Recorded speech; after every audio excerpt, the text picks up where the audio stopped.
हरि ओम तत्सत।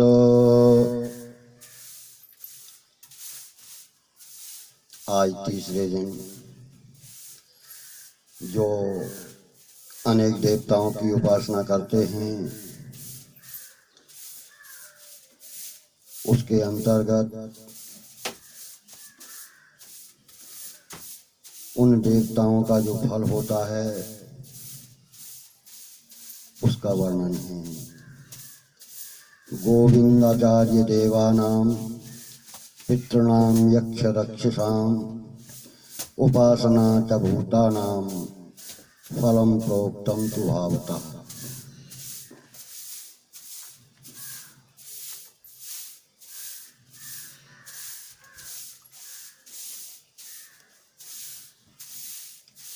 जो स्त्री परपुरुष का चिंतन करती रहती है तथा जिसकी पुरुष में बहुत ज़्यादा आसक्ति होती है वह मरने के बाद चुड़ैल बन जाती है।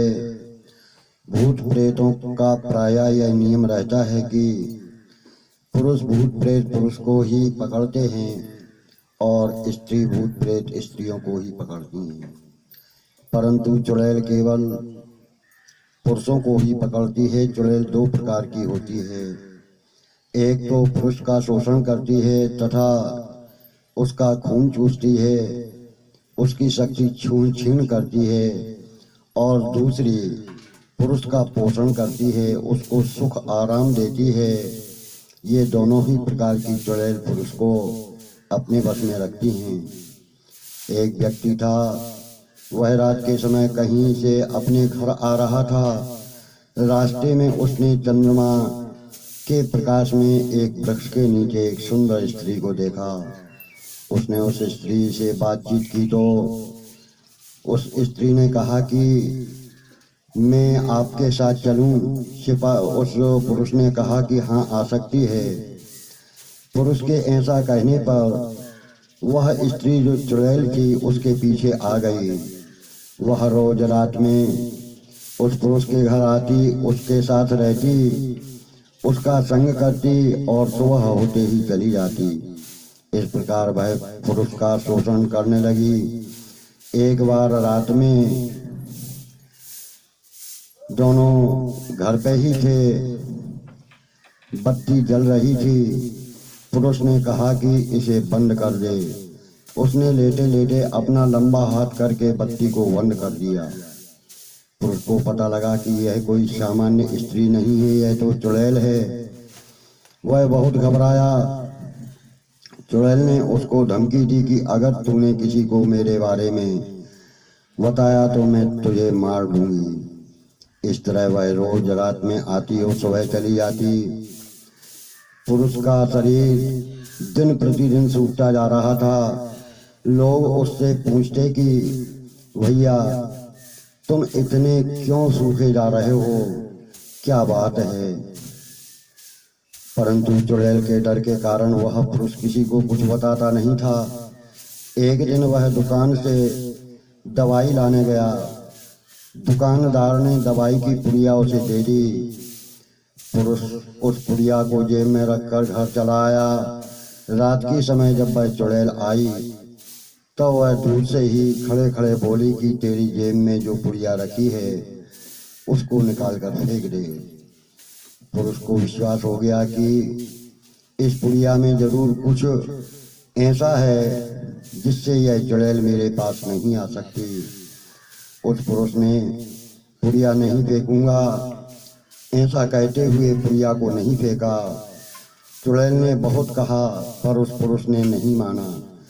तब चुड़ैल उस पर वश नहीं चला सकी, वह चली गई। पुरुष जेब में से पुड़िया को निकाल कर देखता है तो उसमें गीता जी का फटा हुआ पेज लगा था। इस तरह गीता जी का प्रभाव देख करके वह पुरुष अपनी जेब में गीता जी ही रखने लगा। वह चुड़ैल फिर कभी उसके पास नहीं आई। जो लोग भगवान के मंदिर में जाते हैं, गीता रामायण भागवत आदि का पाठ करते हैं, सुनते हैं, भगवान की आरती करते हैं, स्तुति करते हैं, प्रार्थना करते हैं, भगवान का नाम जपते हैं, पर साथ साथ ही लोगों को ठगते हैं, भगवान की भोग सामग्री वस्त्र आदि की चोरी करते हैं, ठाकुर जी को पैसा कमाने का साधन मानते हैं। ऐसे मनुष्य भी मरने के बाद भगवत अपराध के कारण भूत प्रेत योनि को प्राप्त होते हैं। ये किसी में भी प्रविष्ट हो जाते हैं तो उसको दुख नहीं देते। पूर्व जन्म में भगवत पूजा, आरती, स्तुति, प्रार्थना आदि करने का प्रभाव उनके अंदर रहता है। ऐसे भूत प्रेत भगवान नाम का जप करते हैं, हाथ में गौमुखी भी रखते हैं, मंदिर भी जाते हैं, परिक्रमा भी करते हैं, भगवान की स्तुति प्रार्थना आदि भी करते हैं, परंतु किसी मनुष्य में प्रविष्ट हुए बिना ये भगवान की स्तुति प्रार्थना नहीं कर सकते। अतः उनकी मजबूरी होती है कि किसी भी जीवित प्राणी में, किसी मनुष्य में प्रवेश करें। वृंदावन में बांके बिहारी जी के मंदिर में एक छोटा बालक आया करता था। वह संस्कृत कुछ भी नहीं जानता था, पर बिहारी जी के सामने खड़े होकर के वह संस्कृत में भगवान के स्तोत्रों का जोर जोर से पाठ करता था। पाठ करते समय उसकी आवाज भी बच्चों की तरह नहीं थी, बड़े आदमी की तरह थी। कारण यह था कि उसमें एक प्रेत प्रविष्ट हो गया था, भगवान की स्तुति करता था, पर वह उस बालक को दुख नहीं देता था। भगवत अपराध का फल भोगने के बाद भगवत की कृपा से ऐसे भूत प्रेत की भी सदगति हो जाती है, प्रेत योनियां छूट जाती हैं। जैसे मनुष्य जो अधिक पापी होते हैं, दुर्गुणी होते हैं, जिनका आचरण ठीक नहीं होता, दुराचारी होते हैं, हिंसा करते हैं, हिंसात्मक जिनका स्वभाव होता है, वे भगवान की कथा कीर्तन सत्संग आदि में नहीं ठहर सकते, वहाँ से उठकर चले जाते हैं। ऐसे ही भयंकर पापों के कारण जो भूत प्रेत की नीच योनियों में जाते हैं, वे भगवान जप तथा कीर्तन सत्संग आदि के नजदीक नहीं जाते। जो लोग भगवान नाम कीर्तन कथा सत्संग आदि का विरोध करते हैं, निंदा तिरस्कार करते हैं, वे भी भूत प्रेत बनने पर कथा कीर्तन सत्संग आदि के पास नहीं जाते। अगर वे कथा कीर्तन आदि के नजदीक आ जाएं तो उनके शरीर में दाह होने लगता है, पीड़ा होने लगती है, जलन होने लगती है। अगर पुजारियों के मन में सांसारिक वस्तुओं का महत्व न हो, प्रत्युत ठाकुर जी का ही भाव हो, महत्व हो, ठाकुर जी के अर्पित चीजों की प्रसादी की भावना हो, भगवान की वस्तु प्रसाद के रूप में मिलने पर जो गदगद रोमांचित हो जाते हैं और अपने को बड़ा भाग्यशाली मानते हैं कि हमें भगवान का प्रसाद मिला, प्रसाद मिल गया, इस तरह वस्तुओं में भगवान के संबंध का महत्व समझते हैं, तो भगवान के अर्पित वस्तुओं को स्वीकार करने पर भी उनको दोष नहीं लगता, भगवत अपराध नहीं लगता। अंतःकरण में भगवान का महत्व होने के कारण वे कभी भूत प्रेत बन ही नहीं सकते, परंतु जिनके अंतःकरण में वस्तुओं का महत्व होता है, वस्तुओं को प्रधानता देते हैं, भगवान के प्रति भाव नहीं होता, वस्तुओं की कामना ममता वासना ये ही तीर्थ स्थान में मंदिर में रहने पर भी मरने के बाद वासना आदि के ही कारण होते हैं, और ये सब होने के कारण उनको भूत प्रेत की ही योनि मिलती है। उन्होंने क्रिया रूप से भगवान की पूजा की, आरती आदि की है, इस कारण वे उस तीर्थ स्थान में रहते हैं। इस प्रकार उनको भगवत अपराध का फल भूत प्रेत योनियों में भी मिल जाता है, और भगवत संबंधी क्रियाओं का फल तीर्थ स्थान में निवास भी मिल जाता है। अब प्रश्न उठता है कि जो भगवान नाम का जप स्वाध्याय आदि करते हैं, वे भी मरने के बाद क्या भूत प्रेत बन सकते हैं? तो उसका उत्तर इस प्रकार है कि प्रायः ऐसे मनुष्य भूत प्रेत नहीं बनते, परंतु नाम जप में रुचि की अपेक्षा जिनकी सांसारिक पदार्थों में अपनी सेवा करने वालों में, अपने अनुकूल चलने वालों में ज्यादा प्रेम रुचि आसक्ति हो जाती है, और अंत समय में साधन में स्थिति न रह करके सांसारिक पदार्थों की सेवा करने वालों की याद आती है। यानी इंसान जैसा कर्म करता रहता है, मरते समय उसकी भावना में वही भाव उत्पन्न होते हैं।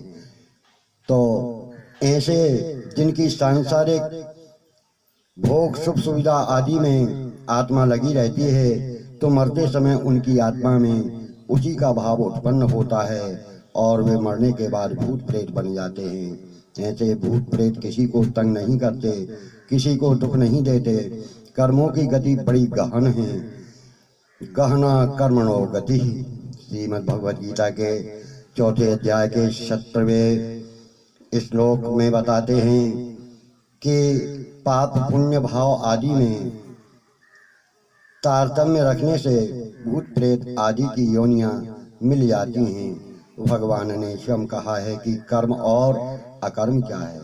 इस विषय में बड़े बड़े विद्वान लोग भी मोहित हो जाते हैं। गीता जी के 4 अध्याय के 16वें श्लोक में, अब दुर्घटना में मरने वाले एवं आत्महत्या करने वाले प्रायः भूत प्रेत क्यों बनते हैं? उत्तर है कि बीमारी में तो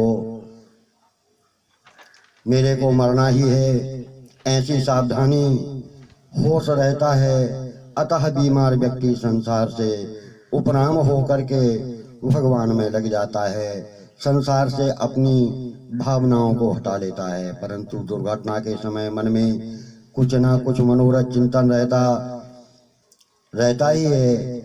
जिसके रहते हुए मनुष्य अचानक मर जाता है, अगर उस समय मन में खराब चिंतन उत्पन्न हो रहे हों, भगवान का चिंतन ना हो, तो वह व्यक्ति भूत प्रेत बन जाता है। दुर्घटनाओं के समय मरने वालों की तरफ मनोवृत्ति होने से उसी का चिंतन होता है। इस कारण भी दुर्घटना में मरने वाले भूत प्रेत बन जाते हैं। परंतु जो संसार से उपराम होकर के पारमार्थिक मार्ग में लगा हुआ हो, वह दुर्घटना आदि में भी अचानक मर जाता है, तो भी वह भूत प्रेत योनि को प्राप्त नहीं होता। तात्पर्य यह है कि अंतःकरण में सांसारिक यानी संसार के प्रति प्रेम होना, आसक्ति होना, इच्छाएं होना आदि रहने से मनुष्य की अधोगति होती है। जिसके अंतःकरण में सांसारिक राग आदि नहीं होते, उसका शरीर किसी भी देश में, किसी भी जगह, किसी भी समय छूट जाए, वह भूत प्रेत योनि को प्राप्त नहीं होता। क्योंकि भूत प्रेत योनियों में ले जाने वाली सामग्री यानी जो भावनाएं हैं, चित्त जो संसार में विषय भोग में उलझा रहता है, वह उसका उलझा ही नहीं था, तो उसको भूत प्रेत योनि कैसे प्राप्त हो सकती है। जो क्रोध में आकर अथवा किसी बात से दुखी होकर के आत्महत्या कर लेते हैं, वह दुर्गति में चला जाता है। अतः भूत प्रेत पिशाच आदि बनता है। आत्महत्या करने वाला महापापी माना जाता है। कारण कि यह मनुष्य शरीर भगवत प्राप्ति के लिए ही मिलता है। अतः भगवत प्राप्ति न करके अपने ही हाथों से मनुष्य शरीर को खो देना, यह बड़ा भारी अपराध होता है। यह अपराध है, दुराचार है। दुराचारी की सदगति कैसे हो सकती है? अतः मनुष्य को कभी भी आत्महत्या करने का विचार मन में नहीं लाना चाहिए। मनुष्य पर कोई बड़ी भारी आफत आ जाए, कोई भयंकर रोग हो जाए, तो वह यही सोचता है कि अगर मैं मर जाऊं तो यह सब कष्ट दूर हो जाएंगे। परंतु वास्तव में आत्महत्या करने पर कर्मों का भोग कष्ट समाप्त नहीं होता। उसको तो किसी न किसी योनि में वह कष्ट भोगना ही पड़ेगा। आत्महत्या करके वह एक नया पाप और अपने सिर पर चढ़ा लेता है, जिसके फलस्वरूप उसको नीच योनियों में जाना पड़ता है, भूत प्रेत बनना पड़ता है और हजारों वर्ष तक दुख को ही प्राप्त होता है। अब प्रश्न उठता है कि भूत प्रेत कहाँ रहते हैं? भूत प्रेत प्रायः श्मशान में यानी शमशान भूमि के वृक्षों में वही निवास करते हैं। वे सरोवर यानी तालाब नदी के किनारे रहते हैं। वे सरोवरों का पानी नहीं पी सकते, पर जल की ठंडी हवा उनको अच्छी लगती है। इससे उनको सुख की अनुभूति होती है। पीपल के वृक्ष का स्वभाव सबको आश्रय सहारा देने वाला होने से उसकी छाया में भी भूत प्रेत रहते हैं। कोई उनके नाम से छतरी बनवा देता है तो वे उसके भीतर रहते हैं। कोई मकान कई दिन से सूना पड़ा हो तो उसमें भी निवास करने लगते हैं। और प्रश्न उठता है कि भूत प्रेत किसी मनुष्य को पकड़ते हैं तो वे उसके शरीर में किस द्वार से प्रवेश करते हैं। भूत प्रेतों का शरीर वायु प्रधान होता है, अतः वे मनुष्य शरीर में किसी भी द्वार से प्रवेश कर सकते हैं। वे आँख, नाक, त्वचा आदि किसी भी इंद्रिय से शरीर में प्रविष्ट हो जाते हैं, परंतु वे प्रायः मलिन द्वार से अर्थात मलमूत्र के स्थान से अथवा प्राणों से ही यानी श्वास से ही मनुष्य के शरीर में प्रविष्ट होते हैं। और शरीर में प्रविष्ट होने पर भूत प्रेत कहाँ रहते हैं? उसमें प्रविष्ट होकर के भूत प्रेत अहम वृत्ति में अर्थात अंतःकरण में निवास करते हैं। अहम दो प्रकार का होता है, नंबर 1 अहम और नंबर 2 अहम वृत्ति। अहंकार जीवात्मा में रहता है और अहम वृत्ति अंतःकरण में रहती है। भूत प्रेत श्वास आदि के द्वारा मनुष्य के शरीर में प्रविष्ट होकर अहम वृत्ति में रहकर इंद्रियों के स्थानों को काम में लेने लगते हैं। अब प्रश्न उठता है, क्या शरीर में एक से अधिक भूत प्रेत भी रह सकते हैं? तो उत्तर है हाँ, रह सकते हैं। किसी किसी व्यक्ति के शरीर में एक से अधिक भूत प्रेत भी प्रविष्ट हो जाते हैं। जब वे उसके मुख से बोलते हैं तब उसकी अलग अलग आवाज सुनाई देती है। मनुष्य शरीर में प्रविष्ट होने के बाद भूत प्रेत हरदम उसी में रहते हैं क्या? तो इसका उत्तर है कि भूत प्रेत उसमें प्रायः आते जाते रहते हैं। वे उसके पास ही घूमते रहते हैं और उसकी वायु के समान तेज गति होने से वे दूर भी चले जाते हैं। कुछ ऐसे भूत प्रेत भी होते हैं जो हरदम उसी में निवास करते हैं। भूत प्रेत हरेक को दुख देने में, हरेक शरीर में प्रविष्ट होने में स्वतंत्र नहीं होते। वे अपनी मनमानी नहीं कर सकते। वे जिसके शासन में रहते हैं उसकी आज्ञा के अनुसार ही वे कार्य करते हैं। राजस के अनुसार, आज्ञानुसार वे किसी के शरीर में प्रविष्ट होते हैं, किसी को दुख देते हैं। अगर शासक आज्ञा न दे तो वे हरेक व्यक्ति में हरेक समय में भी प्रविष्ट हो सकते हैं। जैसे शुभ कर्मों के फलस्वरूप जो स्वर्ग आदि लोकों में जाते हैं, वे अगर मृत्यु लोक में किसी के साथ संबंध करते हैं तो उन लोगों के शासकों की आज्ञा के अनुसार ही कर सकते हैं। स्वतंत्र रूप से मृत्यु लोक में किसी से बातचीत भी नहीं कर सकते। इसी तरह भूत प्रेत योनियों में भी शासक होते हैं जिनकी आज्ञा के अनुसार ही भूत प्रेत कार्य करते हैं। जैसे नरक में प्राणियों को उबलते हुए तेल में डाल देते हैं, उनके शरीर के टुकड़े टुकड़े कर देते हैं, फिर भी जिन पाप कर्मों के कारण वे नरक में गए हैं उन कर्मों के समाप्त होने तक वे प्राणी मरते नहीं हैं।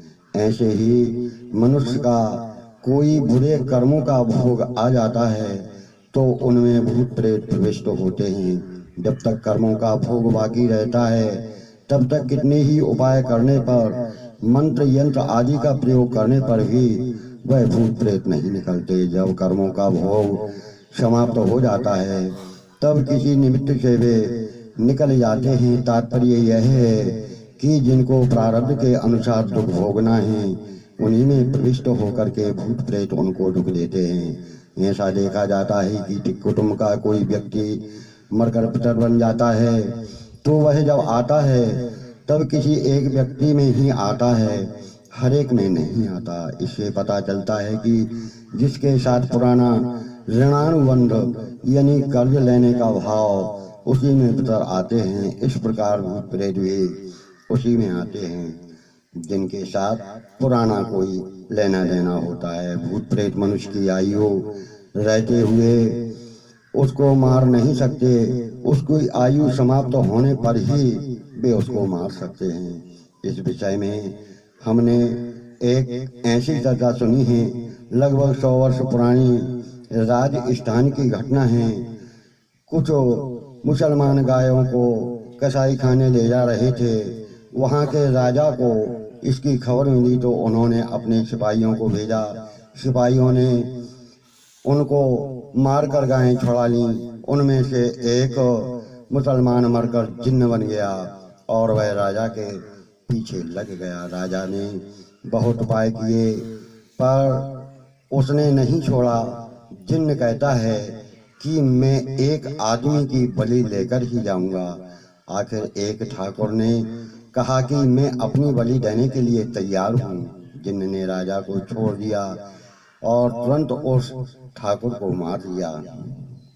ठाकुर की इच्छानुसार उसके शव को स्मशान भूमि में ले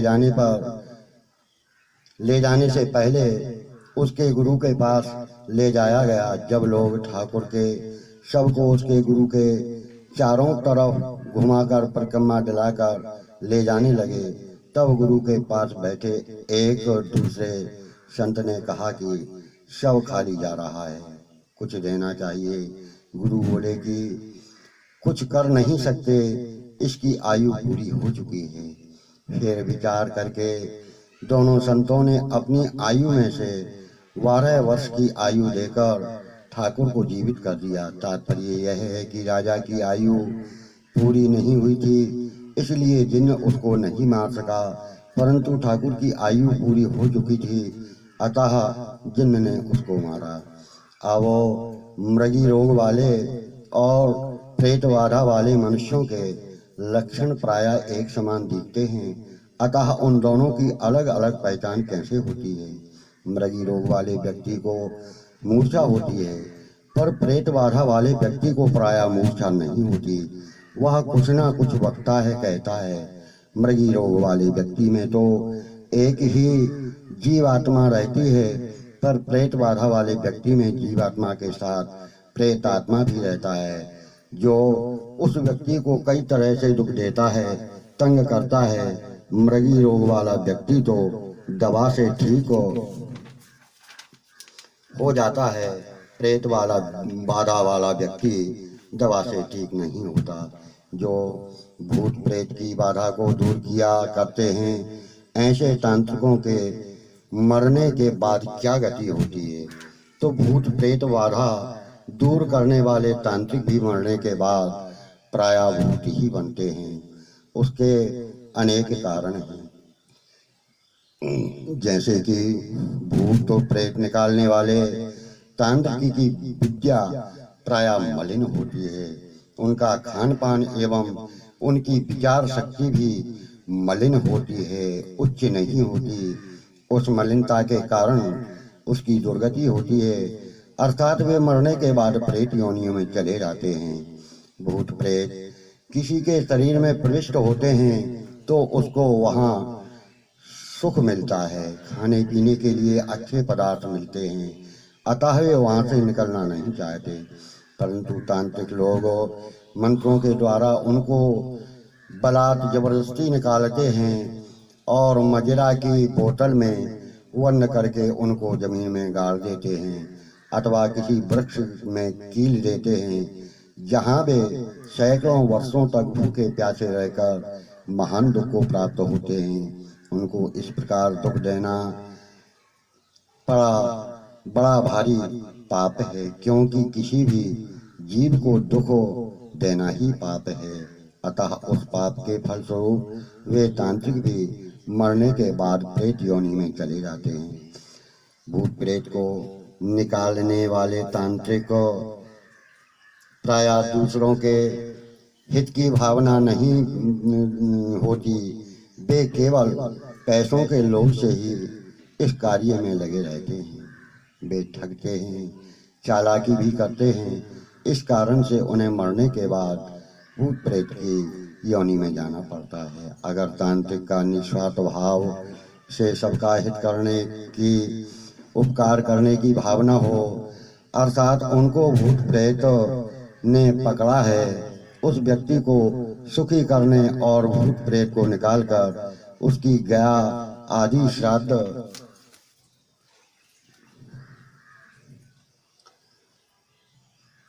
द्वारा उसकी सदगति करने का भाव हो, ऐसा विचार हो, तो वे भूत प्रेत नहीं बनते। जिनके सबके हितकारी हित करने की भावना होती है, उनकी कभी दुर्गति नहीं होती। भगवान ने कहा है कि जो संपूर्ण प्राणियों के हित में लगा रहता है, वह मुझी को प्राप्त करता है। ते प्राप्नुवन्ति मामेव सर्वभूत हिते रताः। गीता जी के 12वें अध्याय के 4 श्लोक में कहा है।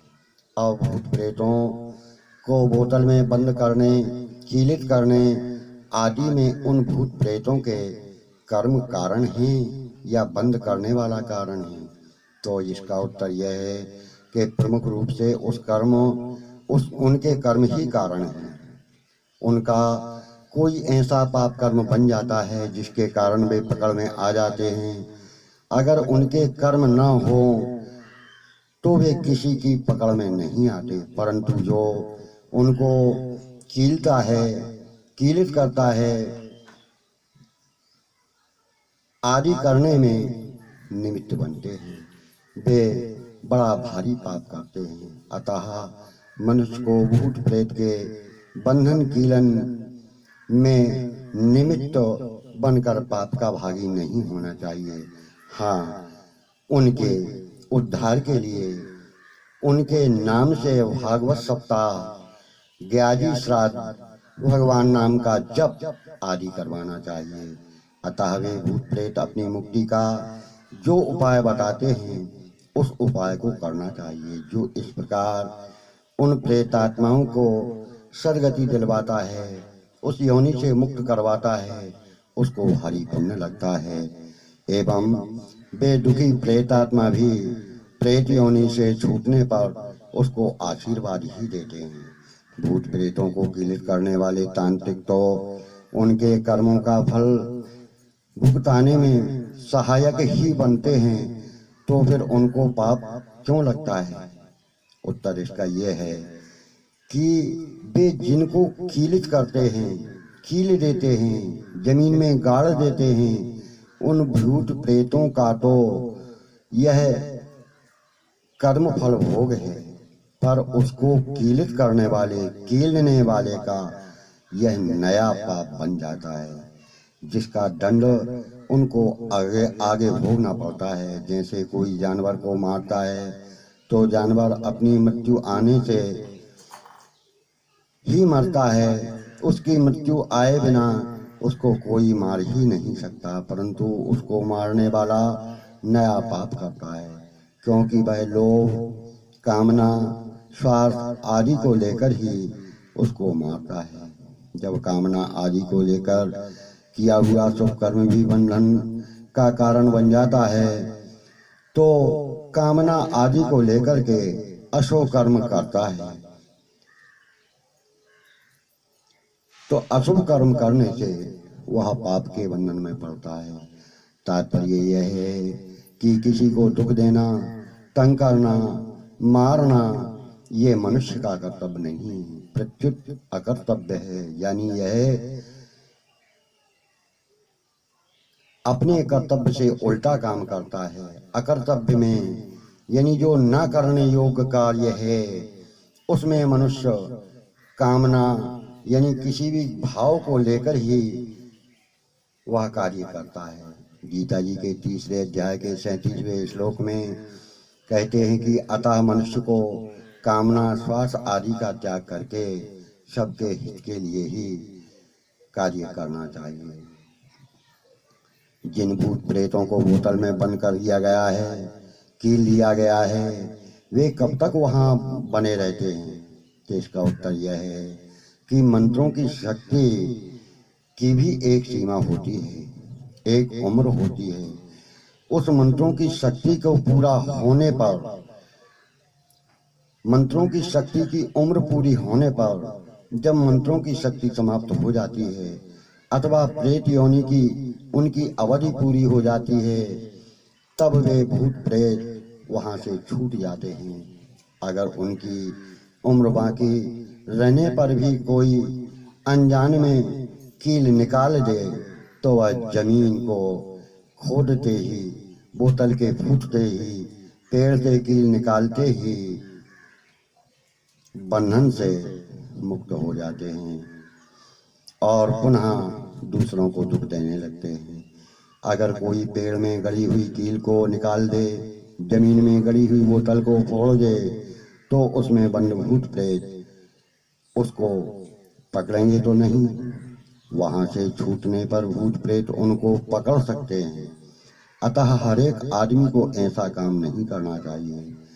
जो भगवान के परायण हैं, जो भगवान की शरण ग्रहण किए हैं, उनको भगवान का सहारा रहता है, हनुमान जी आदि का सहारा रहता है। वे अगर भूत प्रेत को वहां से मुक्त कर भी दें तो भी भूत प्रेत उनका कुछ बिगाड़ नहीं सकते। प्रत्युत उनके दर्शन से उन भूत प्रेतों का उद्धार हो जाता है। संत महापुरुषों ने बहुत से भूत प्रेतों का उद्धार किया है। कुछ तांत्रिक लोग भूत प्रेत को अपने वश में करके उनसे अपने घर का, खेत का काम कराते हैं, तो ऐसा करना उचित है या अनुचित? किसी भी जीव को बलात् बंधन में डाल देना, परवश कर लेना, यह मनुष्य के लिए उचित नहीं है। हाँ, जैसे किसी मनुष्य को मजदूरी देकर उससे काम कराते हैं, ऐसे ही भूत प्रेत को खुराक देकर उनको प्रसन्न करके उनसे काम कराने में दोष नहीं होता। परंतु पारमार्थिक साधन में लगे हुए साधक को ऐसा नहीं करना चाहिए। ऐसा काम वे ही लोग कर सकते हैं जो संसार में ही रचे पचे हैं, संसार में ही मस्त हैं, जो अपनी मुक्ति नहीं चाहते। अब प्रश्न उठता है कि भूत प्रेतों को खुराक कैसे मिलती है, वे कैसे तृप्त होते हैं? भूत प्रेतों का शरीर वायु प्रधान होता है, अतः इत्र आदि सुगंधित वस्तुओं को सूंघ कर उनको खुराक मिल जाती है। किसी भी खाद्य वस्तु की सुगंध लेकर के वे आत्मा में तृप्ति का अनुभव करते हैं और वे प्रसन्न हो जाते हैं। उनके निमित्त किसी ब्राह्मण को अथवा अपनी बहन, बेटी या भांजी को बढ़िया बढ़िया भोजन कराने से उनको खुराक मिल जाती है। इस 10-12 वर्ष का एक बालक जल में डूबकर मर गया, वह प्रेत बन गया। वह अपनी बहन के यहाँ आया करता था और अपना दुख सुनाया करता था। एक दिन वह अपनी बहन से मैं आकर बोला कि मैं बहुत भूखा हूँ। तब उसके परिवार वालों ने उसके नाम से एक ब्राह्मण को भोजन करा दिया। जब वह ब्राह्मण भोजन करने लगा, तब जैसे भोजन करते समय मनुष्य का मुख हिलता है, वैसे ही दूसरे कमरे में बैठी हुई उस प्रेत की बहन का मुंह हिलने लगा। जब ब्राह्मणों ने भोजन कर लिया, तब वह प्रेत बहन के मुख से बोला कि मेरी तृप्ति हो गई। अतः प्रेत आत्मा के नाम से शुद्ध पवित्र ब्राह्मण को भोजन कराने से वह भोजन उसको प्राप्त हो जाता है। पास में ही तालाब है, नदी बह रही है, उसके जल को प्रेत देखते भी नहीं, पर वे उस जल को पी नहीं सकते, प्यासे ही रहते हैं। स्नान के बाद प्रेत के नाम से अथवा अज्ञात नाम से प्रेत आत्माओं को जल मिल जाए, इस भाव से गीली धोती को किसी स्थान पर निचोड़ दिया जाए तो प्रेत उस जल को पीकर अपनी संतुष्टि कर लेते हैं। शौच से बचा हुआ जल कांटेदार वृक्ष पर अथवा आग के पौधे में डाल दिया जाए तो उस जल को ही प्रेत जो है ग्रहण कर लेते हैं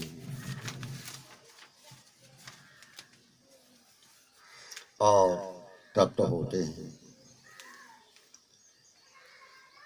हरि ओम।